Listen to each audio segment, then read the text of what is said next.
The CHOOSECOLS function helps you extract a few columns from your dataset.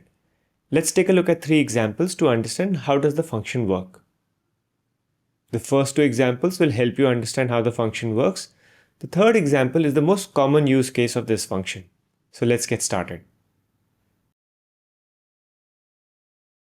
As you write CHOOSECOLS function, it asks for array and the column numbers you want to display. For array, I will select the entire dataset. And for columns, I will select 1 and 4 to display the order IDs and the number of units sold against each order ID. As you can see, it's fairly simple to use.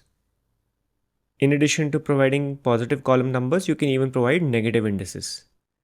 In the formula that we've already written, I will change the 4 to -1.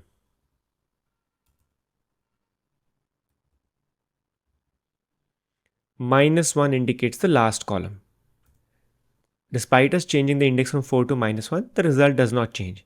This is because the index 4 is the last column and -1 also means the last column. So this is what the basic use of CHOOSECOLS is. Now let's look at our third example where CHOOSECOLS is often used. Let's say we want to see the data only for the West region.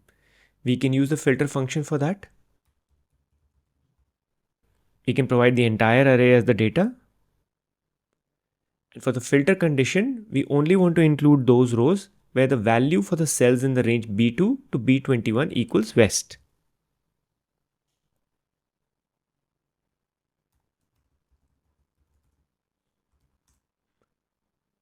Now, though we have the data, but the second column which contains the value West is now redundant.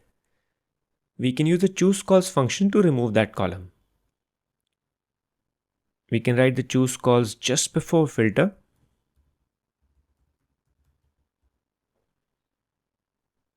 And for column numbers, provide 1, 3 and 4.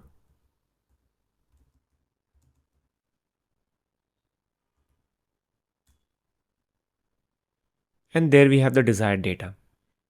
Another function which is similar to CHOOSECOLS is CHOOSEROWS. That function helps you in selecting a set of rows. I have another video where I explain the CHOOSEROWS function. You can see the link for that in the description below. Thanks for watching.